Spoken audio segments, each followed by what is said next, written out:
हाय नमस्कार. तर आज सकाळी सकाळीच किचन ओट्याची क्लिनिंग करायला घेतली, कारण बरेच दिवस झाले असं क्लिनिंग केली नव्हती. कारण 15 दिवसापासून 8 दिवस तर गावाला गेले आणि 8 दिवसानंतर बाकीची कामं करायलाच वेळ जातो. आणि त्यानंतर किचन ओटा स्वच्छ करायचा होता, तर नळाला पाणीच आलेलं नव्हतं.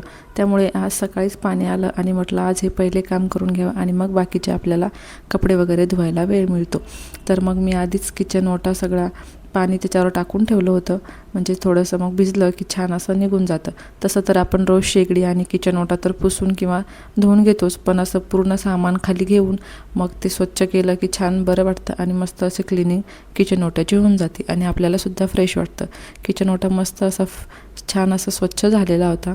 त्यानंतर मग मी बाहेर गेले होते रांगोळी काढायला, तर तिथे शेजारचे काका पेरू तोडत होते, तर त्यांनी मलासुद्धा धुवून दिले. त्यानंतर मी बनवलं होतं शेपू वरण, म्हणजेच डाळ शेपूसुद्धा म्हणू शकतो आपण याला. तर ते बनवून घेतलं, कारण आज मला खूप सारे कपडे धुवायचे होते पाणी आल्यामुळे.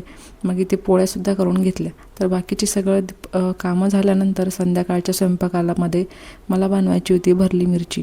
तर मिरचीसाठी मी ते बेसन भाजून घेतलं आणि त्यामध्ये थोडासा शेंगदाण्याचा कूट आणि तिळाचा कूटसुद्धा घातला होता आणि मस्त असं याचं मिश्रण केलं की ते शेंगदाणे आणि तिळाचा कूट घातलेली मिरची खूप छान लागते.